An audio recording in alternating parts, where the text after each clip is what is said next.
سورۃ الفیل کا نام الفیل اس لیے ہے کیونکہ اس صورت میں ہاتھی والوں کا واقعہ ذکر کیا گیا ہے جب ابرہہ نامی بادشاہ بیت اللہ کو گرانے کے لیے ہاتھیوں والی طاقتور ترین فوج لے کر آیا اور اللہ تعالیٰ نے اسے ناکام بنا دیا۔ اللہ تعالیٰ نے ابرہہ کی چال کو ناکام بنایا، اپنے گھر کی حفاظت خود فرمائی اور اپنے گھر کے دشمنوں کو نیست و نابود کر دیا۔ سورۃ الفیل میں اللہ رب العزت نے ہمیں پیغام دیا ہے کہ اصل طاقت صرف اللہ کی ہے، مادی وسائل پر بھروسہ نہ کیا جائے۔ کامیابی طاقت سے نہیں بلکہ اللہ تعالیٰ کی مدد سے ملتی ہے۔ اللہ تعالیٰ کے نزدیک خانہ کعبہ انتہائی عظمت والا گھر ہے اور اللہ تعالیٰ کی ذات اپنے گھر کی خود حفاظت کرتی ہے۔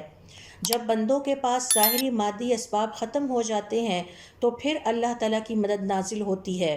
سورۃ الفیل ہمیں یہ بھی سکھاتی ہے کہ حسد کا انجام برا ہے، کیونکہ ابرہہ نے قریش پر حسد کیا کہ لوگ ان کے بنائے ہوئے بیت اللہ کا حج کرتے ہیں اور اس کی وجہ سے ان کو تعظیم اور احترام ملتا ہے۔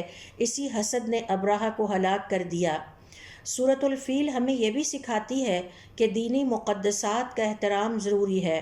اللہ کے گھروں، اللہ کے شعائر اور دینی مقدسات کی تعظیم ہمارے ایمان کا حصہ ہے۔